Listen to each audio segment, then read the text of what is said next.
My work is abstract, geometric. I make paintings, and you can see them behind me. They are typically patterned. I play around with form. I like to play around with the idea of the painting as an object, and my work is very heavily influenced by architecture.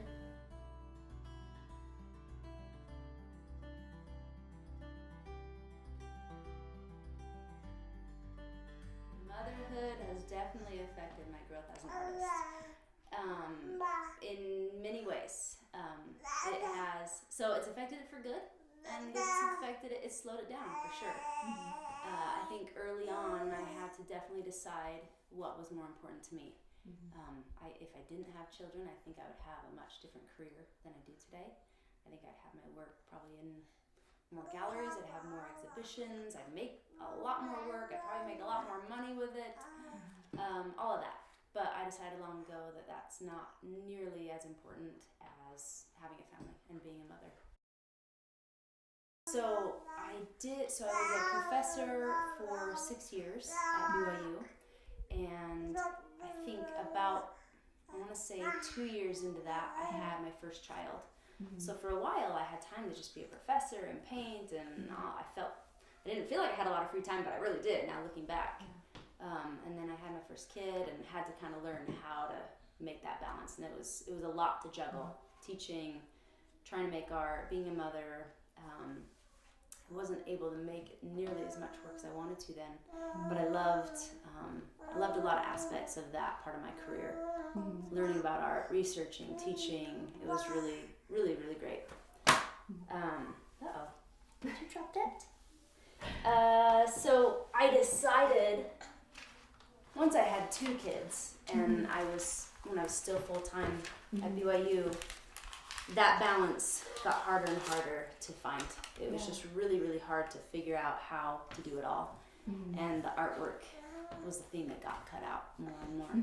And over time, I just decided that I had to focus a little bit more at home. And so I resigned from that position to be full-time with my kids. That's where I am now. And I paint part-time.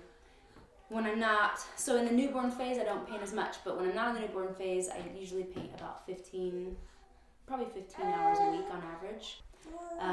The good ways that motherhood has affected my work are, or I guess my career as an artist, I feel like it's taught me to be really smart with my time, and the limitations actually become an asset. They motivate me.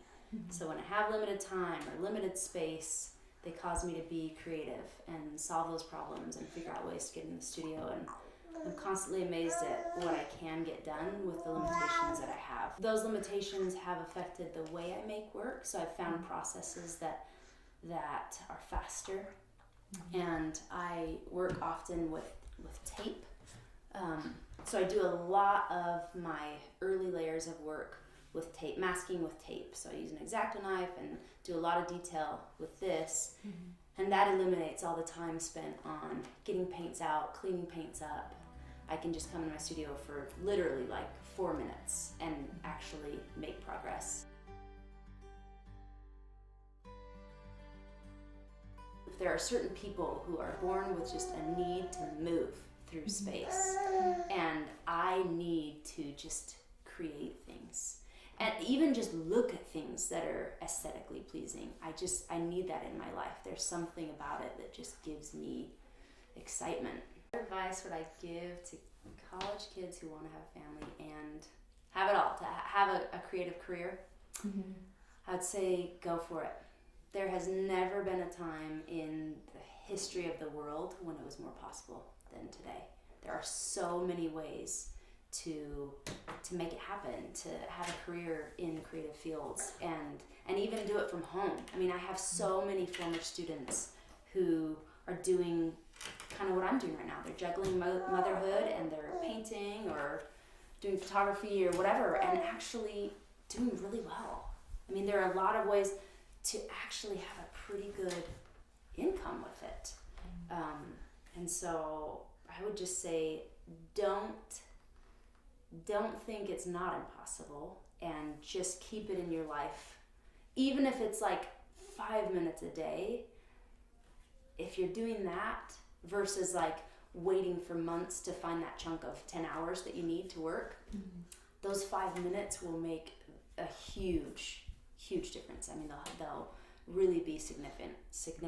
How? Men, help your woman find the time to be creative. If that's her need, if that's her passion, you will be a happier man. If you help her do what she loves, and she'll be a happier person, and she'll appreciate you for it. My husband has always been that way. My husband is an artist, and so he's always understood that we've never had any problem where I had to like explain to him how important this was to me. He has always gotten it, and that's a huge blessing. But I understand that it can be a little bit difficult, I think, for a husband, especially if it's something that takes time away from the family, even resources away from the family. That can be hard to justify. But hopefully they can see by the way that it affects their girl's mood and outlook on everything.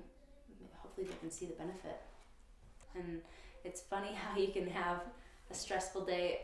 My girls are girls and their drama, and there's lots of screechy screams and picking on each other, but then they're best of friends, and then they're picking on each other and they're best of friends. I mean, it can be a lot of drama, and just all that noise and energy can kind of wear you out. But always, no matter how crazy the day has been, once they fall asleep and I look at their little sleeping faces, I just think, oh my word, it is just such a blessing, and they are so amazing. And you immediately forget the stress, you forget the moments of impatience, and I don't know, overall that's by far the most joy that I get out of life is through raising kids.